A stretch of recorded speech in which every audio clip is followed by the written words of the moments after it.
Gikundi kia atongoria aria moikane ta kieleweke moima mwena wa Limuru kaunti ya Kiambu na marauga munini wa President William Ruto arehithania kiama-ini kia Jubilee niguo ndagakinyirwo ni honge iria irahurana na ungumania. Unasema mambo ya Jubilee. Jubilee gani?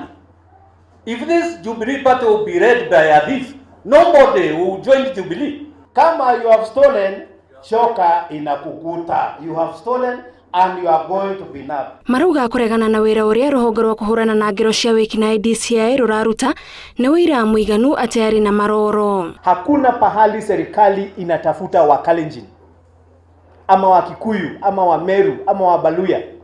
Serikali inatafuta mtu kibinafsi. Now they cannot compromise Kinoti. They are abusing him, but we know it is not Kinoti they are after. When you hear them mention Kinoti, when you hear them mention Hadisi and Raila, it is about Uhuru. Atongoria angi aria mekumagaritie munini wa President William Ruto mwena wa Kericho makiuga ndariri ciothe ironania kuri na andu marenda kunina ngwataniro ya kiama kia Jubilee. Na kiria kirahuthirwo ni ngeithi cia President Uhuru Kenyatta na mutongoria wa ODM Raila Odinga. Kusalimia President haimfanyi akuwe nini? President. Tunamwambia aheshimu rais wetu Uhuru Muigai Kenyatta na Deputy President wake Dr. William Samoei Ruto. Hatuwezi haribu chama kama hiyo kwa sababu ya mtu ambaye ana historia ya kuvunja chama, akavunja KANU, akavunja NAK.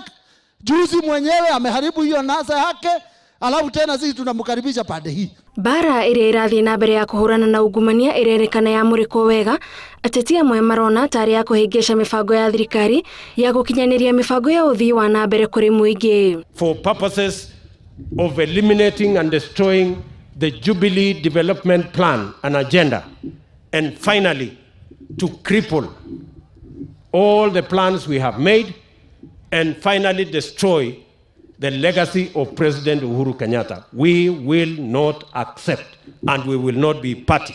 Ruhonge rwa kuhurana na ngero cia wikinaĩ DCI ni rukirirwo gukirikana ni rurahuthirwo ni ateti amwe kunina matanya ma atongoria aria marenda gukahuranira ituro itiganite mwaka wa 2022. We cannot accept a fight against corruption that is calculated towards succession of 2022. If criminals are in the forefront of defending a DCI, then that DCI has lost credibility to continue being in office. Kama serikali is genuine that they want to fight against corruption, wacha tuone hiyo vita ikipigana